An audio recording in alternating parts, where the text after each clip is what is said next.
And welcome back to the Energy Mixx Radio Show. Today we are having a and welcome back to the Energy Mixx Radio Show. Today we've got a conversation that I think every Texan, every operator, and honestly anyone paying attention to the future of America's energy is going to want to hear.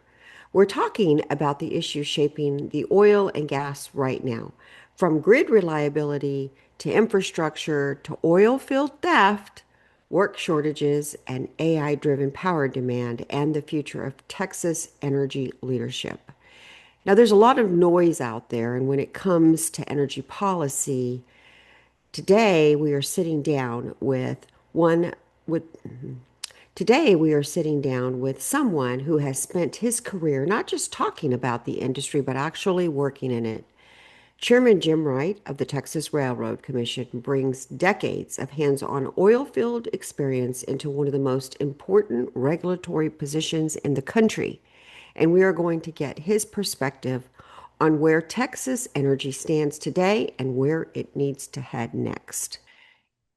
What makes his perspective unique is that he's not just approaching these issues from behind the desk in Austin. He understands the operational side of the energy business, from production and infrastructure to regulation, safety, and long-term energy development.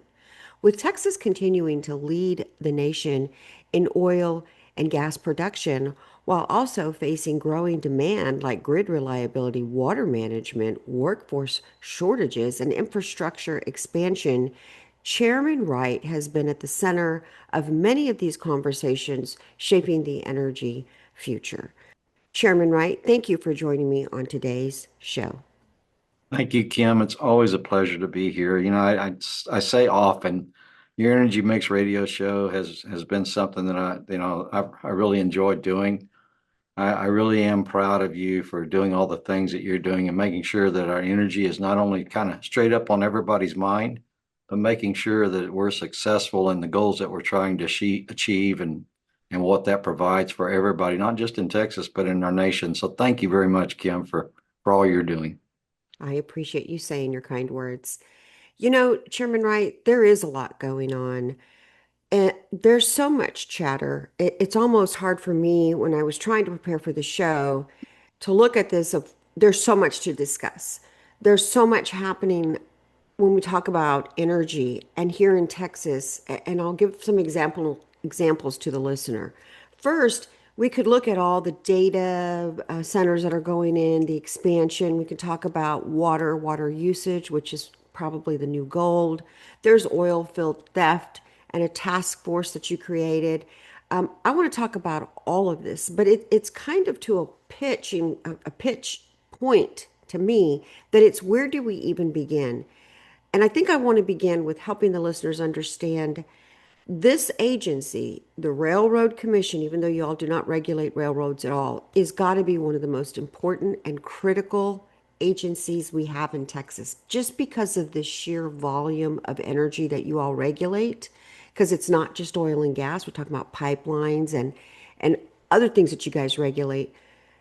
But it's also the fact that when we look at the responsibility of the Railroad Commission and energy, the taxes that we receive, how much money comes from the oil field sector that is given back and given out and given it administratively out to every department in Texas. And I'm talking about school districts and uh, potentially law enforcement, roads, transportation. Everything is built on the back of oil and gas. So I want to kind of start there with give me an overview of how important Texas is before we jump into these tough questions. Oil and gas in Texas, how important is it? And the regulatory agency that you have been elected to by the people Well, you I, talked I think a lot of people already know that oil and gas is a source of energy that pretty much everything we touch during our daily lives has some segment of oil or gas in it. So I would say that when you talk about how important it is, it's important enough that without it, we would not even be close to living the lives that we live today. So oil and gas is really important, not just for Texas, but for our nation and for the rest of the world. I mean, it's what brings people out of poverty and puts them into a better standard of living. when you look at the Railroad Commission of Texas, I came here in 2021, and I've always had a great admiration for the Railroad Commission of Texas. And as far as how important it is, not only just for the state, but for our nation. And to me, the Railroad Commission of Texas, this agency is the most important agency we have in the state of Texas, if not in the nation. So when Mhm. you talk about how important this office is, it's a really important job. There's lots of stuff that's happening all the time to make sure that we're ensuring that we continue to provide what oil and gas does for folks, um, and to making sure that we lead that and we lead it with responsibility. And I think here, over the past few years, there's been some challenges to that, but I think we've navigated those well. We'll continue to navigate that well. It was funny the other day. I was asked by a group of people to go talk as a keynote speaker, and I thought, okay, I walked in the room and I thought I'm just going to kind of test the room because I run against this a lot. That our name is the Railroad Commission of Texas, which couldn't be more misleading than anything else. Yeah, When people naturally gravitate to, well, that they do something with the railroads, and then they're right. We did have something to do with railroads up until 2005, and since then, with the discovery of what we call the shale revolution, we are pretty specifically surrounded about with oil and gas. So, but when I walked in the room, I thought I'm just going to kind of test the room since they invited me to be a keynote speaker. And I said, ladies and gentlemen, I'd just like to test my performance over the last 6 years. And I want you to tell me, has the horns on the train subsided as they go through your towns at night? You would be shocked, Kym. Half the crowd stood up and started clapping. So, that's discouraging for me because I think I was just talking to a gentleman this morning about a lot of these offices that provide great benefits for us here in Texas. I don't know that we do a great job of explaining why they provide those great benefits, and I think that's something that I want to make sure that I dial in on and get better at is explaining what the Railroad Commission actually does for everybody. And again, if you look at what does the Railroad Commission regulate and what does that really mean for Texas, I'll just give you one little example. We last year contributed 27 billion in total taxes to our states, things that go for better schools, better roads, emergency services, our police officers, all kinds of things that funds. That is approximately 1/3 of our entire economy here in Texas. So if you want to measure what the importance is, that's a good measuring stick to use. exactly. Because what a lot of people also don't realize is you mentioned the number 27 billion. Our legislators that meet every 2 years cannot operate and even begin doing public Texas business unless they've balanced the budget first. And I guarantee you 27 billion goes a long way in balancing shortfalls to continue to grow this great state. So to say that oil and gas is, I'll say it, oil and gas is vital. It's important that we have seasoned elected officials that we elect to do the state's business on regulating the oil and gas to keep us safe, to keep those revenues coming in. It's all good. And that's why the Railroad Commission is such a vital agency, because it's giving us $27 billion, and yet we can't stop this either. So it's a very a tightrope that you three walk in balancing regulation, the environment, orphan wells. There's a lot y'all do, I but you don't, I also don't, have to keep it moving too, to I keep don't know that, collecting 27 billion. yeah, I don't know that people understand, it's written in our mission statement here that as railroad commissioner, and people need to know there's three of us, so we act as a board and we're elected alternately.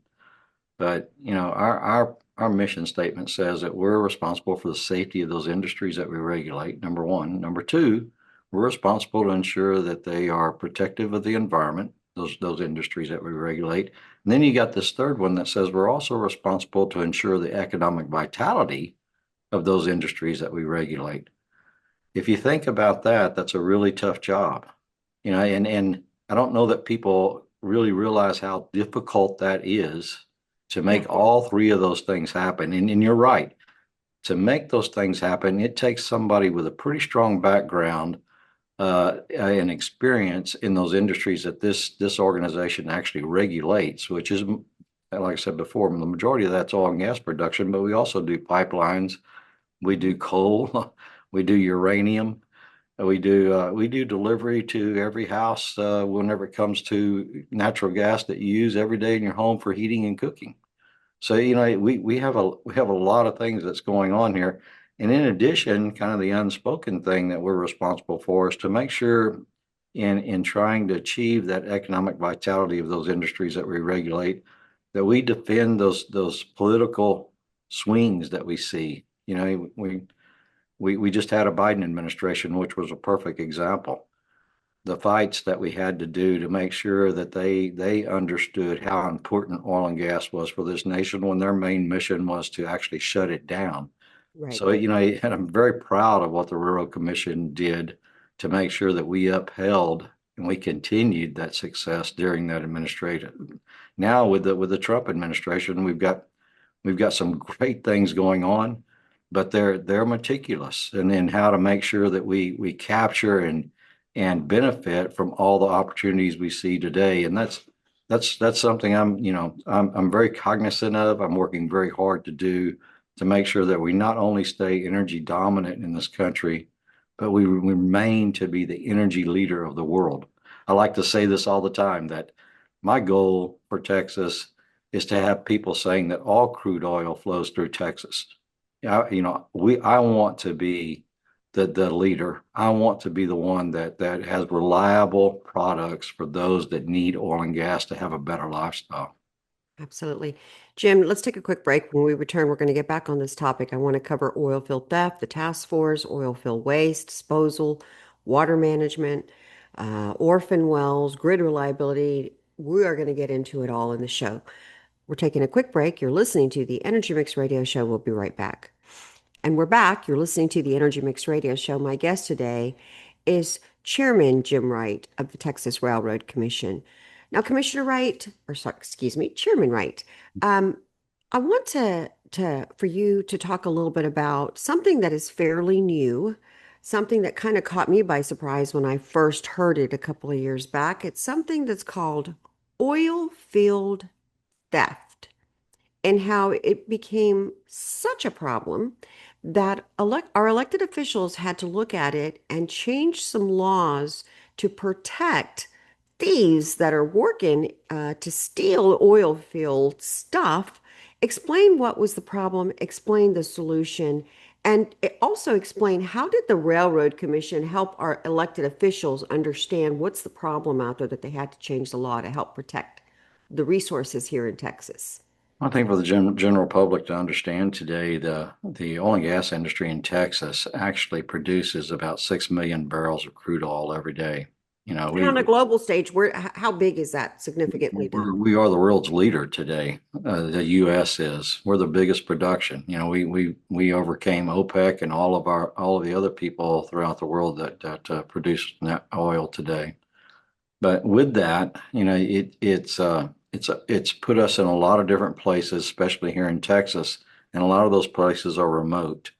And to have that kind of production, we've got a lot more wells that are producing today. So there's a lot more available assets out there that people can get to, and they're in remote areas. They're not always attended. And so we've seen an uptick in people that are actually stealing product from tanks that are out on these ranches that are remote. And we're seeing that just steadily increase. And that's what brought the attention, what we brought the attention to the legislation. When I say we, I'm talking about the commission and the industry to say, look, we need some help here because this is getting up into lost revenues of over $1 billion a year. So, legislation did take notice of that. They did set up a bill and it passed that allowed us at the commission to form a task force with industry people, law enforcement, and ourselves to get better handle on what's really going on out there and how are we going to combat that and how are we going to improve working together to make sure that we get ahead of it. So, I'm proud to say that we've had three meetings so far. We have a report that's due December 1 of this year that's going to have recommendations in it. And I think, some of that biggest recommendation is going to require that we make some IT improvements here, which we're currently doing, so that we have some flags that kind of go up whenever we see production out of whack Yeah. because of theft. Hmm. And then keying off that to the law enforcement agencies, and then looking at potentially training some of our inspectors to help go with law enforcement, because law enforcement doesn't know that, hey, that tank was full yesterday and now it's empty, or that valve is leaking but it's not damaged, so somebody's messed with, just all kinds of things that goes on out there that a normal person would not even notice. So I want to be able for our inspectors to be available, that when it is noticed by a producer that their product is missing, that we can aid law enforcement in really identifying, what was accessed, how much was taken, and all those things. So, it's a lot that we're working on today, and the biggest goal here, I think, is to make sure that when we do catch people that are out there that are stealing these products, that they're prosecuted. And that's some of the issues that we're seeing today is, most of this stuff goes over various county lines once it's taken, and getting a prosecutor to take responsibility to prosecute the cases has been difficult. So I think you're going to see in the report that we're going to recommend that we maybe get some special treatment and prosecutors in our future. And I'm excited about what that's going to be. I think we've identified a lot. We're going to get ahead of that. But as you see prices of oil increase and Hmm. production increase, and a lot more assets that are available, it's going to be continually focused on by the criminal organizations, because right now it's kind of easy access, and when you start to measure that impact, like I said earlier, it really adds up. Yeah. Well, Chairman Wright, I think we do need stronger penalties for these. As an example, I was listening to the news the other day, and they actually arrested someone who was stealing crude, selling it, actually, gasoline. And when I thought about it, I'm like, wow, okay, so this is insane. We don't know if it's cartel stealing. We don't know if it's work theft stealing, but who's buying this stuff? Could it be as simple as somebody getting access to an enormous amount of jet fuel, diesel fuel, and then using it for very nefarious reasons like terrorism? And this is serious when we're looking at why are people stealing this, or there's just the dumb person out there that thinks it's a good idea to try to tap into a pipeline that is pressurized. I'm sure we have those. There was one that did that. Yeah, so it's a serious problem for just safety as a whole, and we should be taking this serious. I'm glad to see that you and the other commissioners are looking at this and taking it to law enforcement as well as to our elected officials and demanding that something change because I don't feel comfortable about this either. And who would have known that there's people actually out here doing it? But I think they need to be dealt with very swiftly. These thieves need to be put in jail for a very long time. Yeah, Let's, your question is who's buying this, and then that's one of the things we've also identified is, taking a look at maybe we need to start vetting buyers so that we can get reports that balance with production. Right now, we don't do that. So, yeah, you if you had a truck and you had oil, you could basically lie on the document mhm, and sell it straight into a legitimate market, which is very easy for somebody to do, which is the one of the problems. yeah. Well, the federal government does this. They require this. If you're going to sell jet fuel to somebody, you know why? We all remember the Twin Towers Right. and what happens when jet fuel, ignites, how dangerous it is. So I think it's a great idea.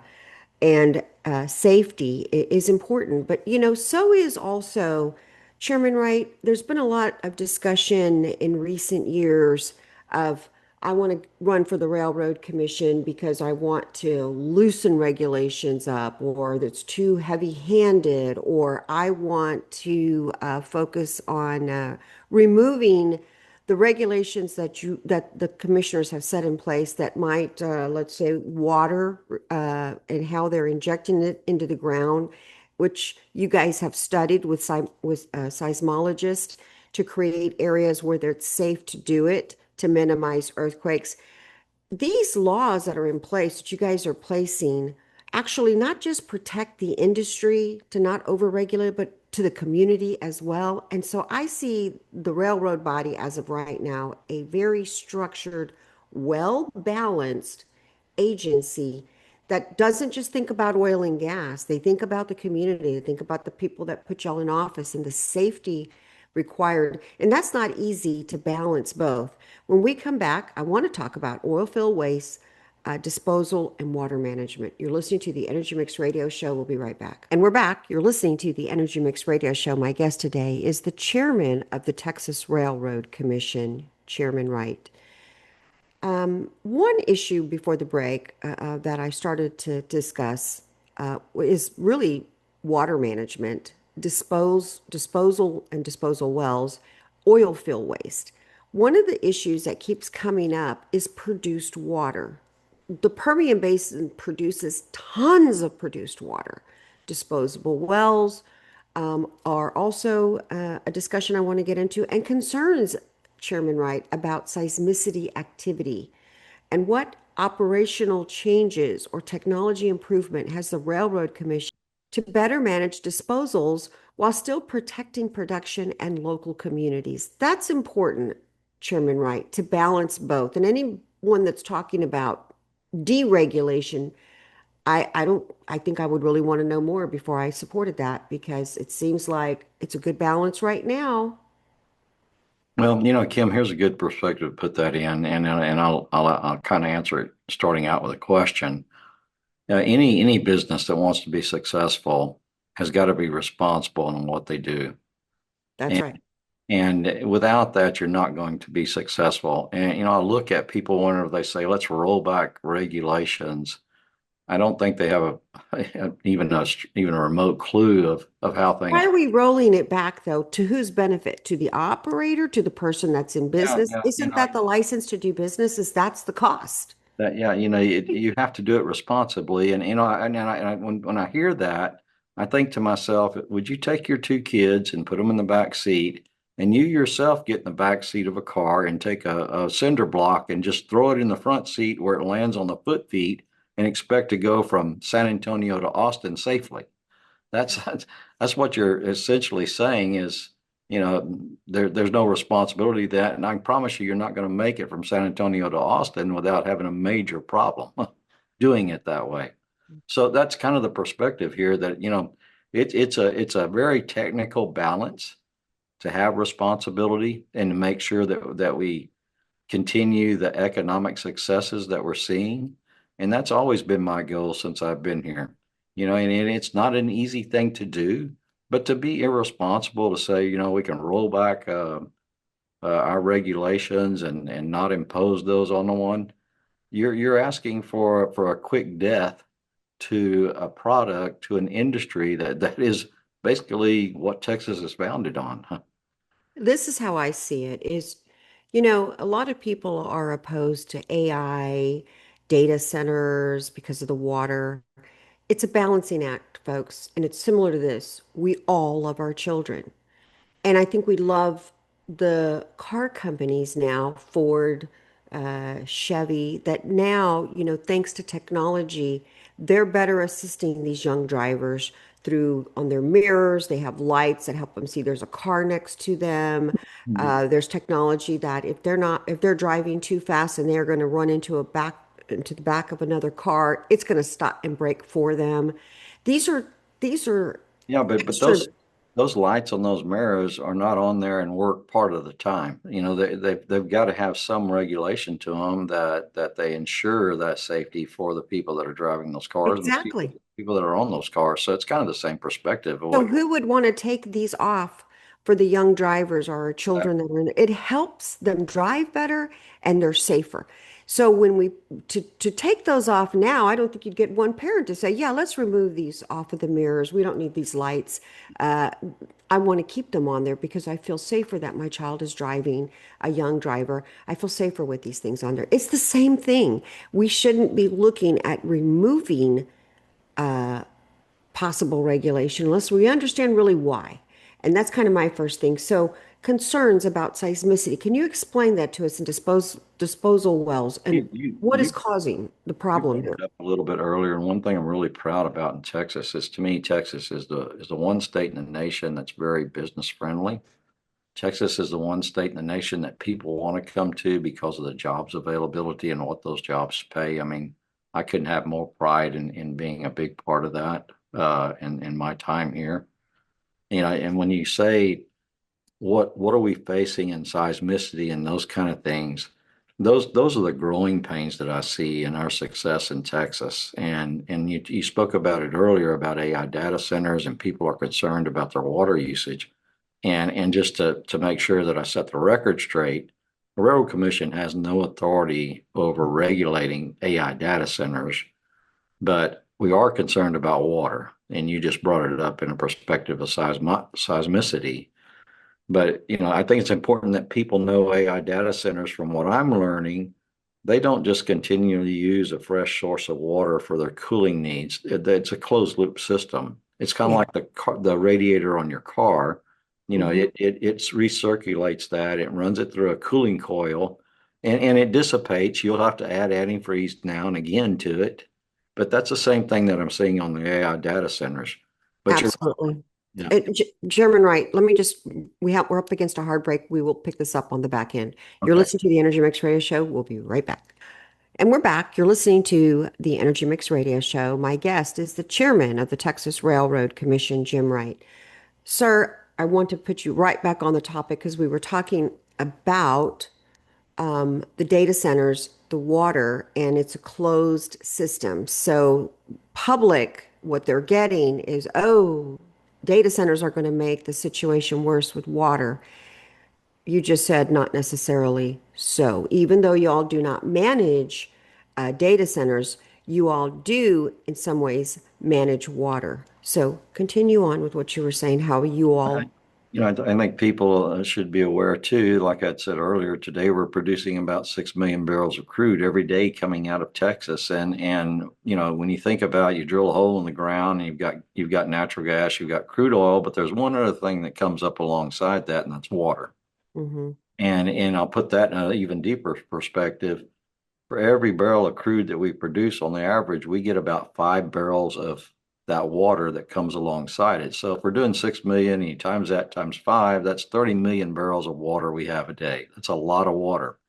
And the other thing that people don't realize is, with our new revolution, how we're drilling and so successful of the new economic success that we're seeing in Texas with our oil and gas, it's because technology allowed us to go into really tight formations. We call it the shale revolution.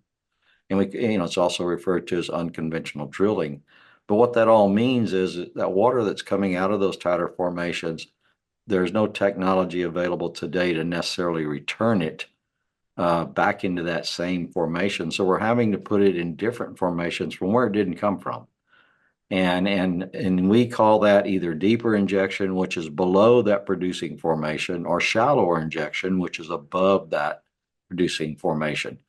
What we've found through seismologists and who we've talked to at the Bureau of Economic Geology is that the deeper injection of that water really causes pressure that pushes on fault lines. And that's what we're seeing in the uptick and increase in seismicity. So we've curtailed a lot of that injection, and we've said, hey, we're going to have to go shallow. And to be honest with you, that's the only place else that I've got to really go with the water. And I recognized that 4 years ago, but it has its own challenges too, because whenever you put something into something where it didn't come from, it's like trying to stuff 20 ounces into a 12-ounce container. And it's just difficult to do that. In fact, it's impossible. So, and I'm proud to say that 4 years ago, and recognizing that we were going to have issues, That I means earthquakes. We were going to Yeah, have earthquake earthquakes, and potential. then the potential that an overpressurization in the shallow could be a source of contaminating fresh groundwater sources, which we definitely don't want to do that. Absolutely. So 4 years ago, I started a pilot program, and I asked the midstream water companies and producers to say, look, we're going to have to do something else with this water in the future because again, I can't stuff 20 ounces in a 12-ounce can. So I started a thing called pilot programs and encouraged them to say, look, we've curtailed. You're having to spend more money to inject it by moving it over further distances. So why don't you try to recycle it and let's see where the economics and the safety and the benefits of that are. And I went around to ranchers in West Texas and I said, wouldn't it be nice to maybe double your herds on the same amount of acreage if you had a source of irrigation for your natural vegetation or for alfalfa or wheat or those type of crops that would help the ranching out in West Texas? I'm proud to say today that we've got three of those that have been operating now for over 3 years that have been very, very successful. We're seeing the natural vegetation itself almost double in its production. We're seeing alfalfa and wheat. That's some of the best crops we've ever seen, and we collected tons of data on that through those pilot programs. So Mhm. I think the You're technology. looking for solutions, Chairman Wright, and you're finding them. Yes, I mean that's I don't ever look at problems as problems. I look at those as opportunities, and that's where the experience comes in. Is how do we turn those into opportunities? And if you don't have the experience, that's almost impossible to do. Well, today when you look at it, and I don't want to jinx us because I've actually been getting some rain in South Texas here the past 30 days, but you know, I think most people are very aware of our horrific drought conditions that we're in. People are very aware that these poor communities that are in those conditions are having to identify and develop other water sources, which is driving their cost tremendously up. Mhm. Knowing the challenges we're having in the oil and gas industry and how important it is to continue that success, I think that treated produced water is going to be a huge alternative to help those communities kind of dilute what those new costs are going to be for if these drought conditions continue. So I'm excited. I mean, I've worked on this now for 4 years, and it's finally starting to get attention, and we're finally starting to look at using it in all kinds of different alternate uses, industrial use, AI data centers, even potentially recharging surface water sources through our existing river systems. I mean, it's just it's incredible, and bringing together the regulatory agencies that oversee all that. I'm very proud of that because I've brought them all in the room, and we're moving toward that being a reality as fast as we can. So, again, it's communication, it's experience, and looking at those challenges as more of an opportunity, and how do we turn those into opportunities? Chairman Wright, you've been in office for almost 6 years. And one of the things that I've never really heard you or the other two commissioners bring up, who are also seasoned as well, um, less regulation. So now I'm going to switch gears and I'm going to talk about what happens when we have less regulations. This is in the past. This was before you three.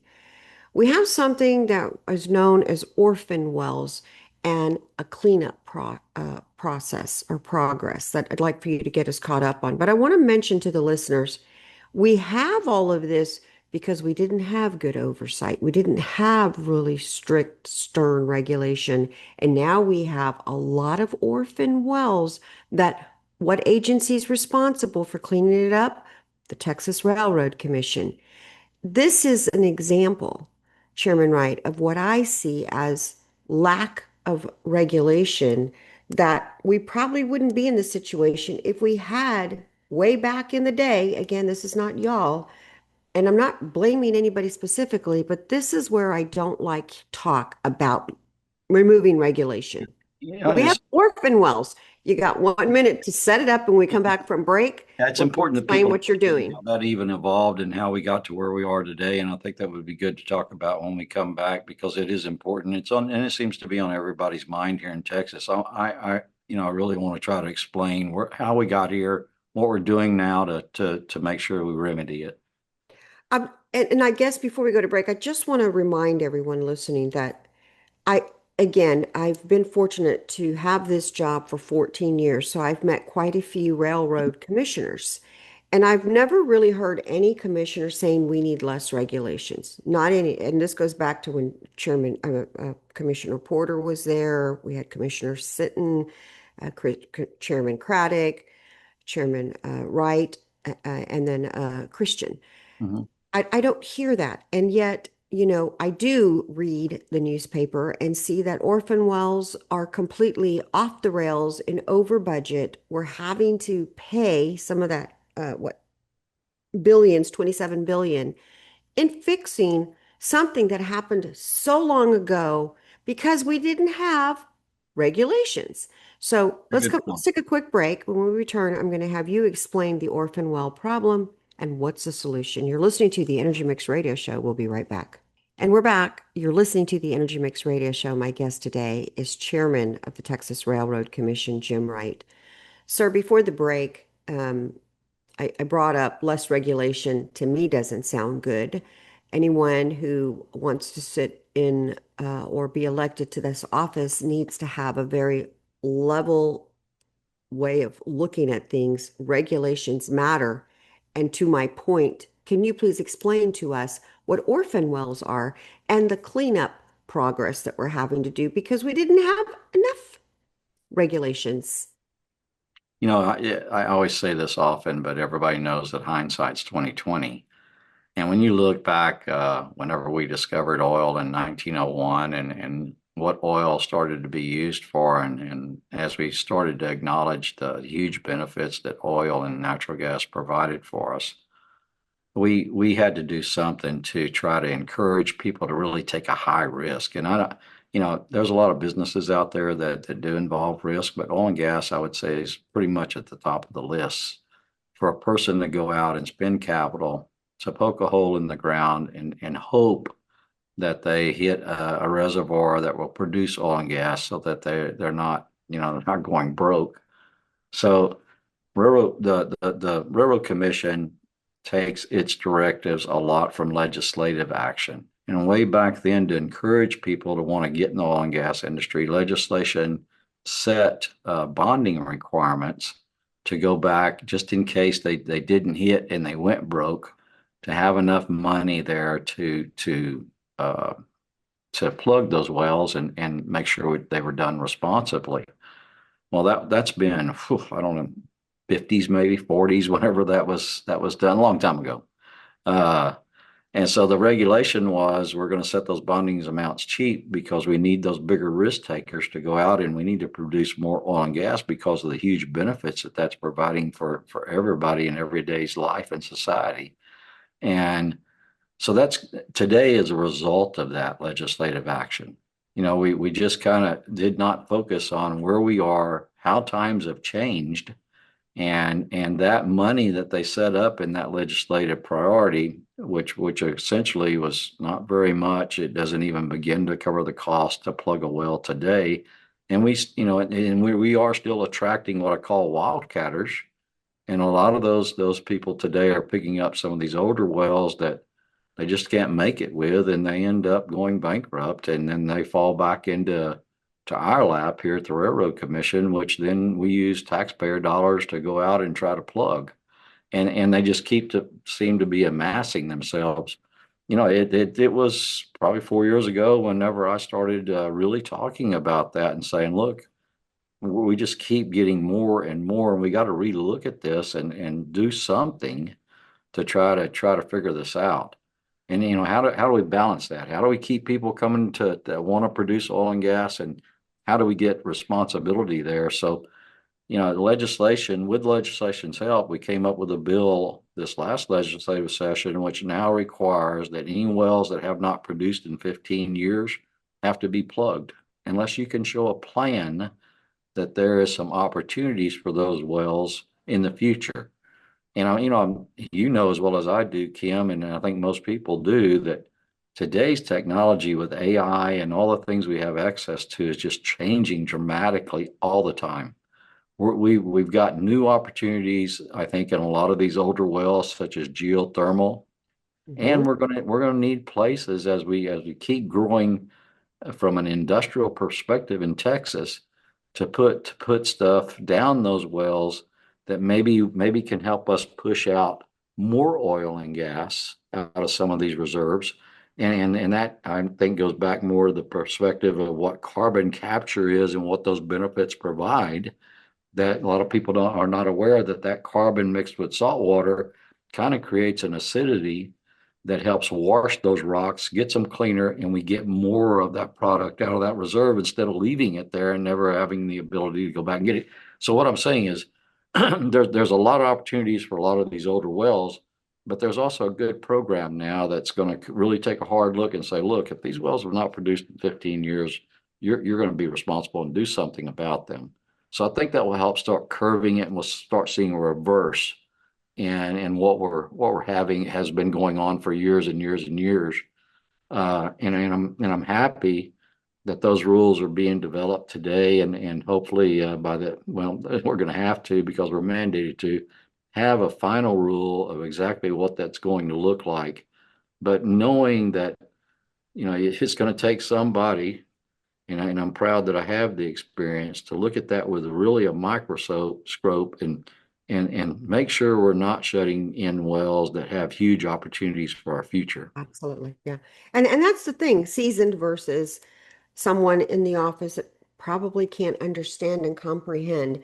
I want to switch gears real quick. If there's one thing I know for sure, the Texas also have a level of IQ and intelligence, because there's a lot that comes at you all in all different levels, keeping up and knowing laws and bill expansion plus pipeline.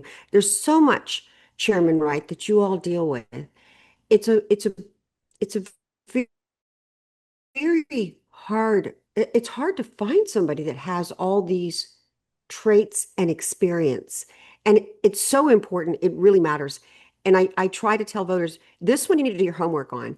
This agency is vital You to know, the growth of Texas. It's just vital. Kim, there's a It, lot of people out there that have experience, but there's not very many people out there that have the appropriate experience that want to come serve and sacrifice.